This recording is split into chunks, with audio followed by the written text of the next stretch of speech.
أعوذ بالله من الشيطان الرجيم. بسم الله الرحمن الرحيم. قل أعوذ برب الناس ملك الناس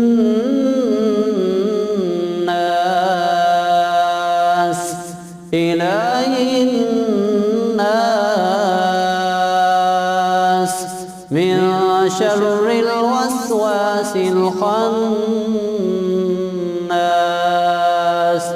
الذي يوسوس في صدور الناس من الجنة والناس.